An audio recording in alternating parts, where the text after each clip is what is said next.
nunca los bifocales, así que ahí está. Bien, Isaías capítulo 43, verso 19.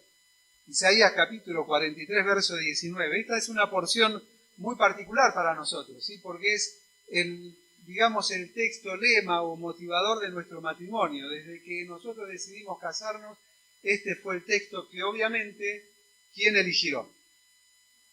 La mujer. Exactamente. Eligió mi esposa y obviamente yo no tuve ningún inconveniente. Me pareció fantástico, ¿sí? Es el lema matrimonial, pero también es el lema ministerial que tenemos. Es una porción muy interesante que encontramos en medio de un contexto exegético particular, pero lo vamos a sacar de allí para motivarnos un poquito a lo que es el compromiso misionero y también analizarnos a nosotros mismos con aquellas cosas que no son un problema que nos cuesta reconocer. Y dice, pues estoy a punto de hacer algo, estoy leyendo la TLA para aquellos que tienen la 60, pues estoy a punto de hacer algo nuevo. Mira, ya he comenzado, ¿no lo ves? Haré un camino a través del desierto, crearé ríos en tierra árida y baldía. Yo estoy a punto de hacer algo nuevo. Mira, ya he comenzado. El recuerdo constante de nuestras debilidades es algo que nosotros no tenemos, ¿sí? Rara vez nos gusta pensar en aquello que nos hace exponernos o que expone lo que es mi propia debilidad, ¿no? Pero sin embargo el mismo apóstol Pablo, allí escribiendo a los hermanos en Filipos y en otra ocasión también, hablaba de sus debilidades, ¿sí? Hablaba de poder asirse de aquello para lo cual fui asido. Hablaba también de aquello que era su mayor enemigo, que no era ni más ni menos que él mismo. Hablaba también de que habían cosas que habían marcado su vida previo a conocer a Cristo, que le atormentaban desde el momento en que conoció a Cristo. Sin embargo, esas cosas comenzó a dejarlas en el lugar correcto, a dejar esa carga delante de Dios a fin de que de proseguir a la meta, al premio del supremo llamamiento. Nosotros hablamos del gran apóstol Pablo y nos olvidamos de las cargas emocionales que él tenía, que era profunda. Pablo había sido un asesino de cristianos. Y cuando él conoce a Cristo en su corazón, recibe como su Salvador personal, tiene una profunda crisis, porque no mató a cualquiera persona, sino a aquellos que hoy entendía que eran sus hermanos. Sin embargo, esa crisis profunda que él tenía dentro, ese problema con él mismo, fue tratado de la mejor manera. Fue tratado con el Señor, fue expuesto delante de él. Es más, no tenemos idea porque no nos deja el detalle en la palabra de Dios cuántos hermanos intervinieron en el consuelo y en la restauración de esa situación del apóstol Pablo. Pero sí le perseguía. Y por eso escribe diciendo, olvidando ciertamente lo que queda, aquello que me es una carga, que me es un pesar por mis propias decisiones, por mis propias acciones. Dejando atrás todo eso, prosigo a la meta del premio del supremo llamamiento. Y luego el escritor en la carta a los Hebreos arrancaba el capítulo 12 invitándonos a lo mismo, a despojarnos de todo peso. ¿Para qué? Para andar con paciencia la carrera que tenemos por delante. Quitémonos, dice la versión, la TLA, todo peso que nos impida correr, especialmente el pecado que tan fácil nos hace tropezar, y corramos con perseverancia la carrera que Dios ha puesto por delante nuestro. Pero los problemas mayores que tenemos con nosotros mismos están relacionadas con el poder evidenciado de Dios. Yo te invito a que leas este capítulo en tu casa, porque este capítulo relata precisamente cómo el poder de Dios se evidenció en beneficio o en bien de todo el pueblo de Israel. Cómo este poder de Dios se evidenció no solamente de manera fáctica, es decir, de un hecho concreto como relata la liberación de la esclavitud en Egipto, sino también desde los cielos. Porque habla, yo te escogí. Y el que te escogió es Dios desde la eternidad y hasta la eternidad. Todo esto que te ha sucedido fue planificado no en un contexto particular o temporal, sino en la misma eternidad. Y nosotros miramos hacia atrás y nos encontramos con las historias de la Biblia y decimos, wow, el poder evidenciado de Dios es fantástico. Y lo primero que reconocemos como poder evidenciado, la evidencia del poder de Dios, ¿qué es? La creación. Él creó. Y sabes, en este capítulo Él habla de la creación. Desde el versículo 1 dice, yo te he creado. Verso 7, yo te creé, mío eres tú. Te cito en mi vida. Dios en la creación es una actitud natural que nosotros tenemos. Y es imposible que nosotros nos acerquemos a poder negarla porque entendemos por fe y por medio de la palabra de Dios que esto es así. Y decía el mismo profeta Isaías en el capítulo 64, verso 8, y sabemos esto, perdón, me confunde la memoria estoy empezando a usar la TDA. Dice, y a pesar de todo, dice, oh Señor, eres nuestro Padre, nosotros somos el barro y tú el alfarero. Todos somos formados de tu mano. Es el poder evidenciado de Dios más grande, la creación, innegable y naturalmente reconocida a través de nosotros. Pero a través de ese poder creacional también entendemos que Dios nos cuida. Y Dios nos cuida de manera muy particular, del verso 1 al verso 4, donde dice, yo te voy a cuidar cuando andes por las aguas, cuando estés en el fuego. No te va a suceder nada, yo estoy contigo, yo te voy a cuidar. Él siempre va a estar cuidando de nosotros. El descanso en su cuidado va de la mano del poder evidenciado de Dios que nos creó. Esta realidad no solo debe ser reconocida de palabra, es decir, diciéndolo, sino debe ser ratificada por el conocimiento de Dios a través de su palabra y obrar en beneficio personal. En primer lugar, para salvación en el pasado y para santidad en el presente, en la medida de la práctica de vida, no del pensamiento o voluntad o deseo. No es una cuestión de deseo, de intención, es una cuestión de vida. La dinámica de Dios se activa cuando yo lo dejo a Dios obrar a través de mí. No se activa cuando yo deseo que se active. Cuando yo vivo en comunión con Dios, se activa de manera natural una coexistencia dinámica. ¿Qué quiere decir esto? La coexistencia dinámica es el principio mediante el cual Dios, obrando en mi vida, me transforma, haciéndome cada vez más parecido a Él. ¿El Espíritu Santo mora en el corazón de sus hijos, sí o no? Sí. ¿Eso hace que Dios transforme tu vida cotidianamente, sí o no? No. El Espíritu Santo me sella como propiedad suya. Efesios capítulo 1, he sido sellado con el Espíritu Santo de la promesa. Cuando yo dejo que el Espíritu Santo obre en mí cotidianamente, es la respuesta a lo que dice Pablo en Romanos 12:1, presentar nuestro cuerpo como un sacrificio vivo, cotidiano, racional, diario, que me transforma. ¿Y qué transforma? El entendimiento. Y transformando mi entendimiento me lleva a comprender que cuál sea su buena voluntad, agradable y perfecta. Eso es coexistencia dinámica. Él está en mí, lo dejo obrar en mí, transformándome cotidianamente, colocando mi vida en sus manos para que Él me utilice y me transforme.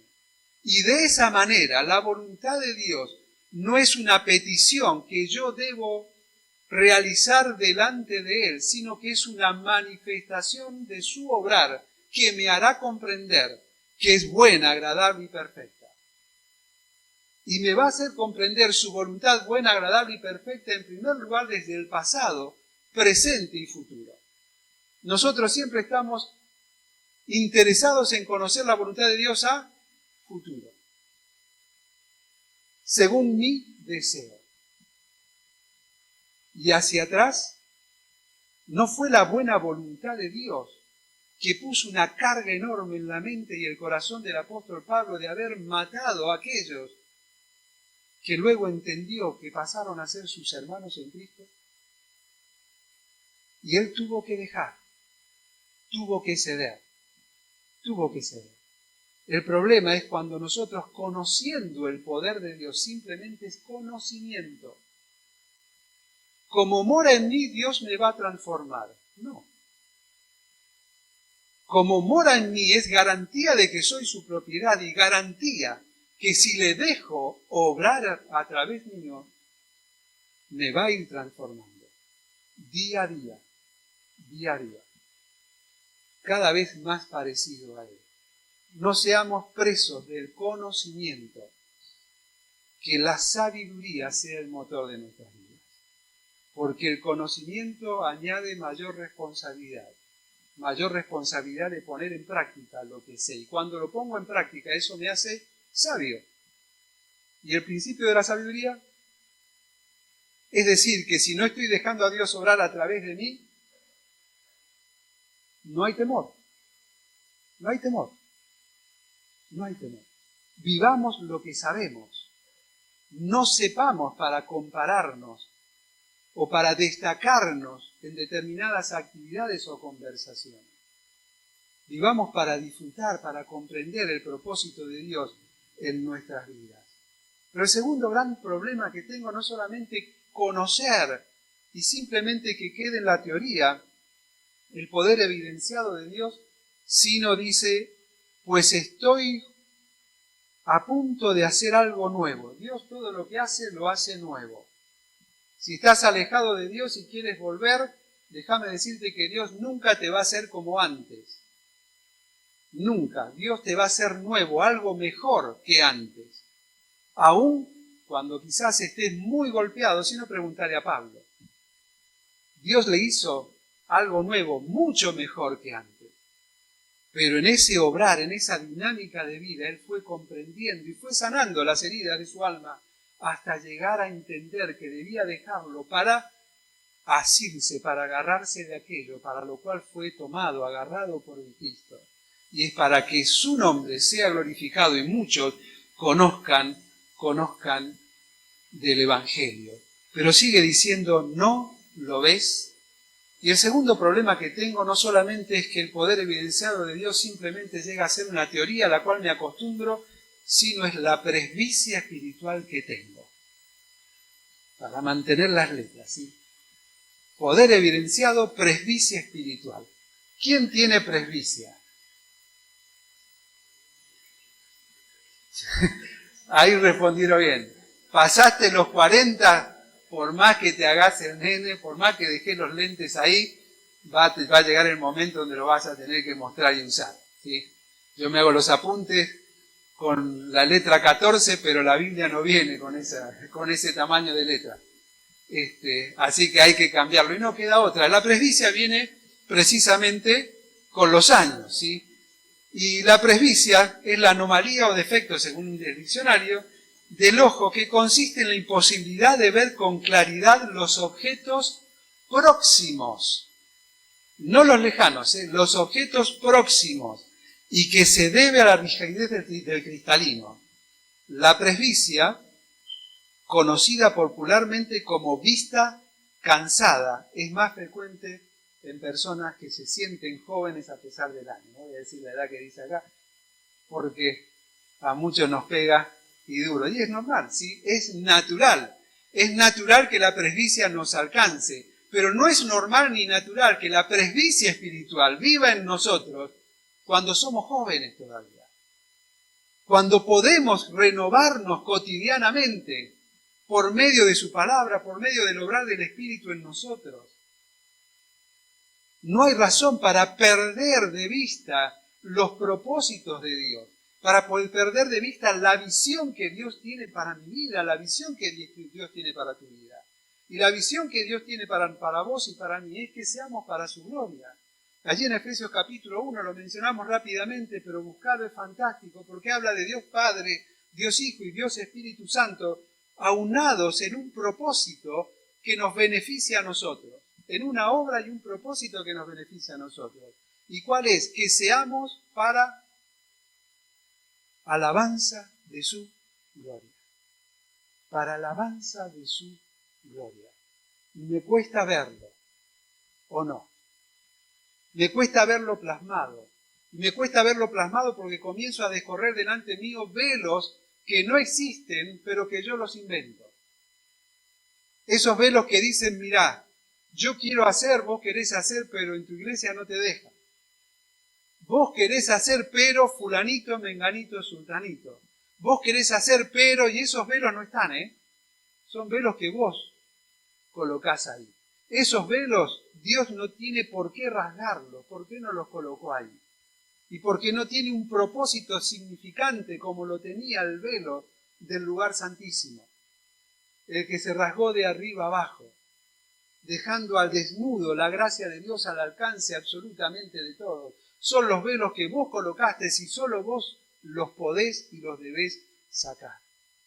Esos velos que inclusive hasta afectan tu valía personal. ¿Quién soy yo? Yo no puedo.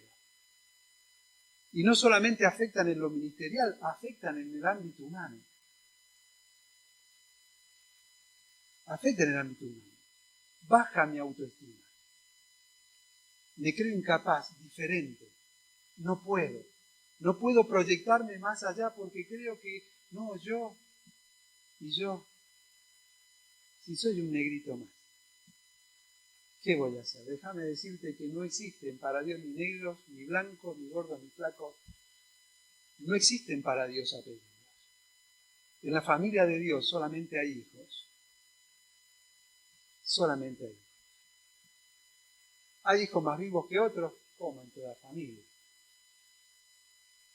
¿Que hacemos uso de determinadas situaciones? Obviamente. Si vas al banco y hay una cola y tenés un amigo, ¿qué haces? Le mandás un mensajito antes. Si podés obviar la cola, mejor. ¿Y por qué te permite eso? Porque hay una relación. Bueno, está bien. Está bien para mí, no está bien para el que está haciendo la cola desde temprano, ¿no? Pero yo tengo una presbicia espiritual que me impide ver más allá de mis propias necesidades para encontrarme con los propósitos de Dios para mi vida. Y esto es resultado del cansancio. Y el cansancio es resultado de la costumbre. ¿Saben? El verso 22, fíjense lo que dice. La próxima estrategia es anotarme todos los versículos en el papel que es más grande. Sin embargo, querida familia de Jacob, tú te niegas a pedirme ayuda. Oh Israel, te has cansado de mí. Te has cansado de mí. Nos cansamos con mucha facilidad. Y el cansancio produce olvido, produce dejadez. Y el olvido es la resultante de tantos velos que coloco por delante para hacer lo que debo hacer. Olvidándome del consejo de Dios que dice, todo lo que te venga a la mano a hacer, hazlo. Según tus fuerzas, pero hazlo. Hazlo. Y comienzo a no ver y me canso. Y me olvido de su obra y de su obrar. De ahí nace lo que el mismo Señor Jesucristo les dijo a los discípulos, que lo toma el apóstol Pablo escribiendo a los Corintios, y es hacer algo ¿en qué? En memoria de mí. Porque nos olvidamos. Y ese cansancio, ese acostumbramiento que se transforma en religioso, nos lleva a aquella posición de la iglesia en Éfeso. ¿Se acuerda? Apocalipsis capítulo 2. ¿Qué le dice? Una cosa tengo contra ti. Antes le dice, defendés, conocía mucho, defendían la doctrina, hacían cosas interesantes, pero una cosa tengo contra ti. Tenés presbicia espiritual.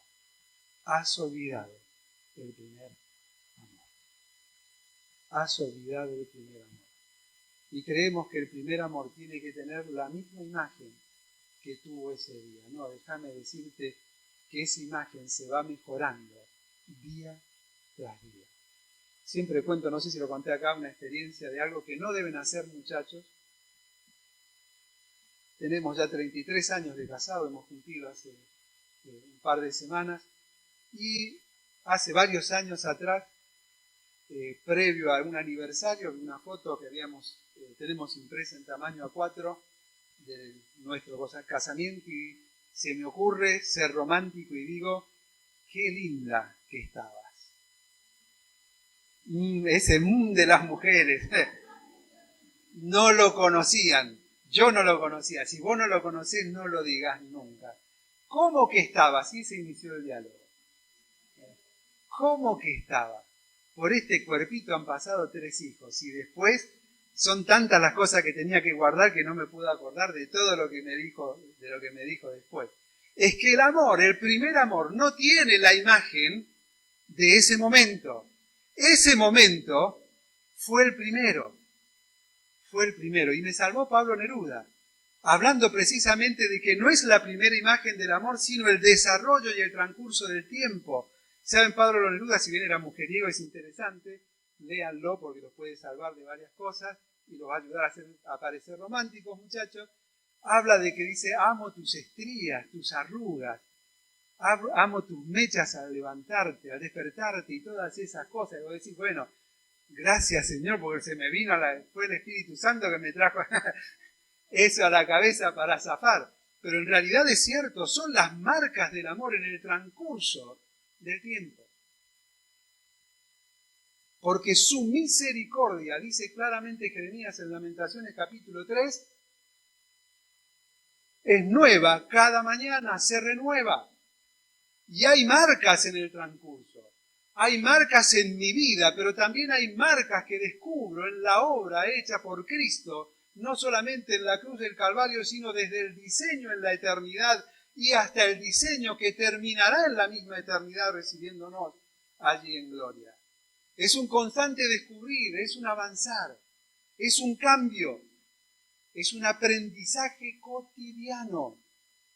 No puedo amarla como la amaba hace 33 años, porque tengo 33 años más. Y porque también por mi cuerpo pasaron un montón de cosas. Y pasan, como la presbicia. Pero sí debemos aprender a amar. Es un ejercicio cotidiano. De la misma manera con Dios. No debemos cansarnos. Debemos poner nuestra confianza en lo que es verdadero. Dios le llama, a pesar de haberle desechado a él, querida familia. Me encanta esta versión con esa aclaración. Tú eres mi querida familia. Tengo muchos problemas con vos. No te acordás de lo que yo hice. No me tenés en cuenta, pero sos mi querida familia. Yo no estoy cansado de vos. No tengo presbicia espiritual. Yo veo claramente lo que te sucede y estoy atento precisamente a cada circunstancia que te sucedió, te sucede y te sucederá. Él no se cansa. Él no se cansa. Decía MacArthur, aunque el Señor había escogido a Israel, a lo largo de toda la historia lo hizo. También queda claro a lo largo de la historia que Israel nunca escogió a Dios. Nunca lo escogió como su verdadero Dios, como su rey, como su soberano. Y es así que le vemos en este efecto cíclico. Y en tercer lugar, lo mencionamos rápido porque ha pasado el tiempo. No solamente tengo un problema,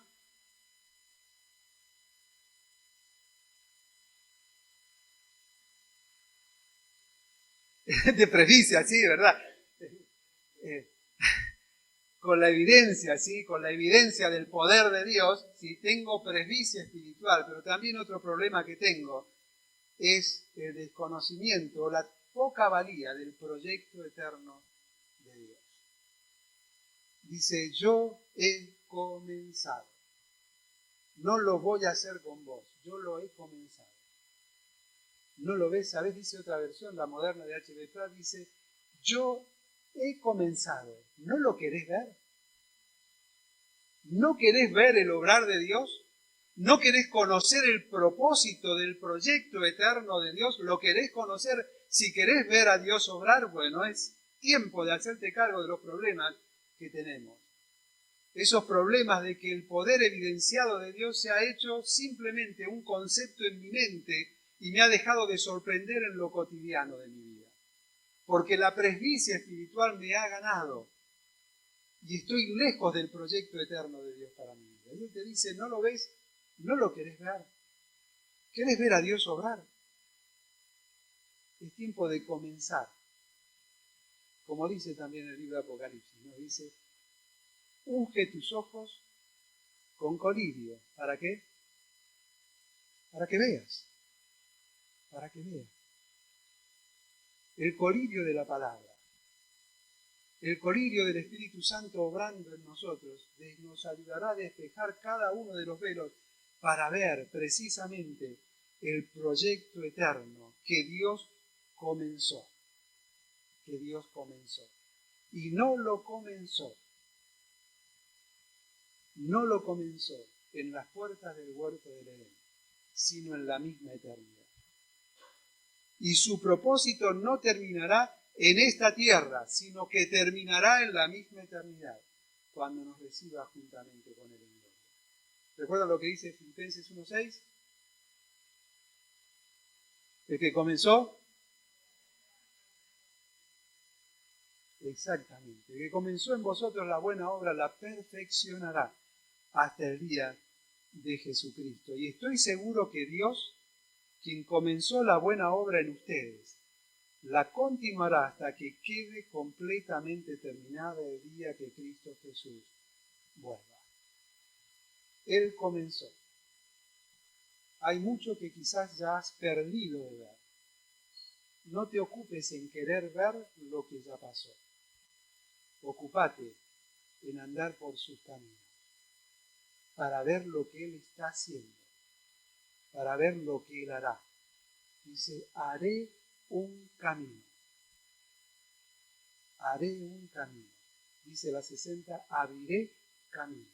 ¿Dónde? Donde no lo sabe. Donde nadie lo espera. Donde pareciera que no hay propósito de tener que transitarlo. Donde pareciera que no hay provisión para poder transitarlo. Sin embargo, cuando Dios intentaba mostrarle a Israel su proyecto eterno, mientras transitaba por el desierto, hubo algo que nunca pasó. ¿Qué nunca pasó?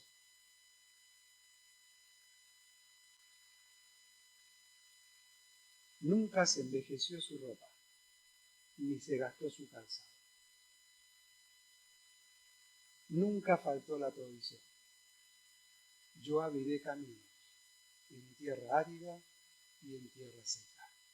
Y déjame decirte que por más que le des la espalda a los propósitos eternos de Dios para tu vida, para estar en tu zona de confort, que quizás es precisamente venir a actividades como estas, o a las distintas actividades de la iglesia, o inclusive un poquito más comprometido, pero sigue siendo tu zona de confort, ocuparte de un ministerio activamente, estar preocupado y activo en eso.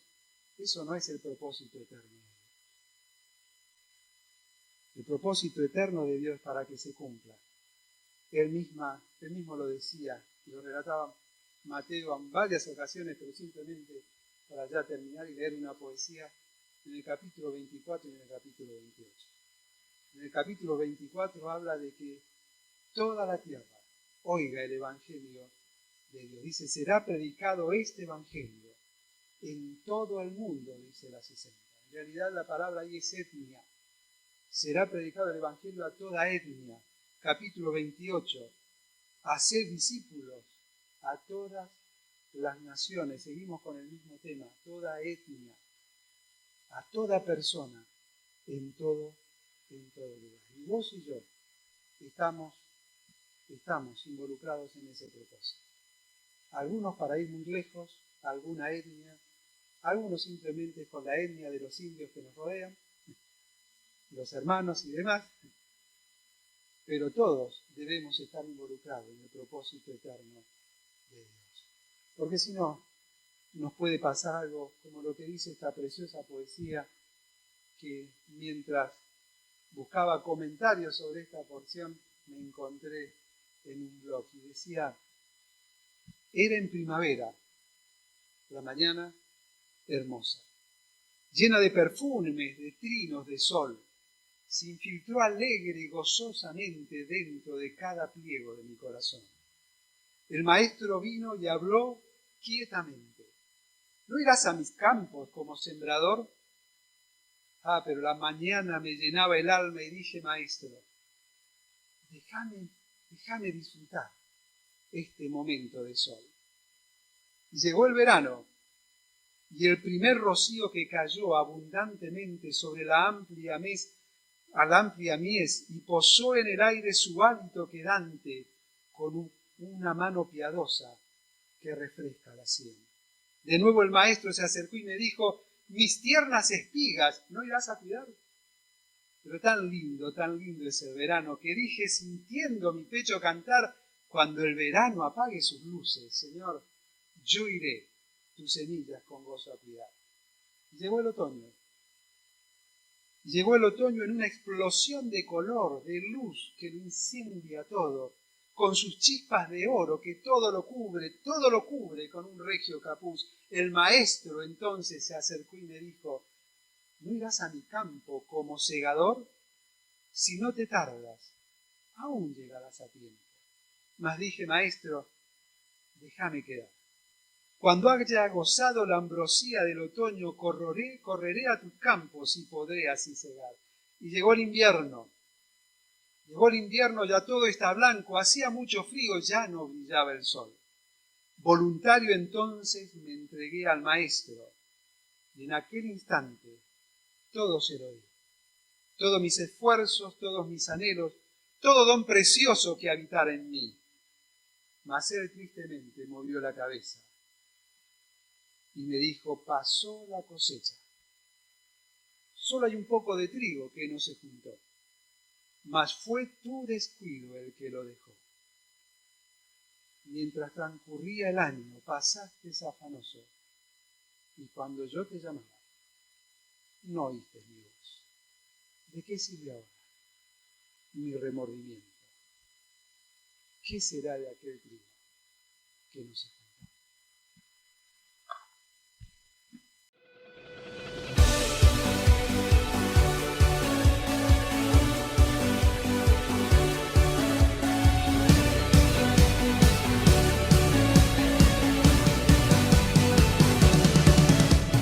Nuestro encuentro espiritual de hoy está llegando a su fin, pero la Iglesia nunca descansa. Podés seguir en contacto con nosotros a través de todas nuestras redes de contacto que aparecen en pantalla.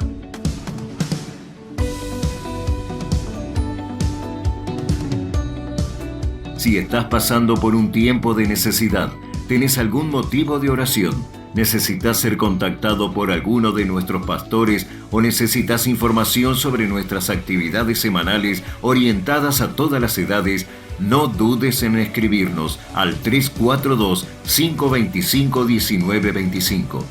Para tu tranquilidad, toda conversación y consejería es completamente confidencial.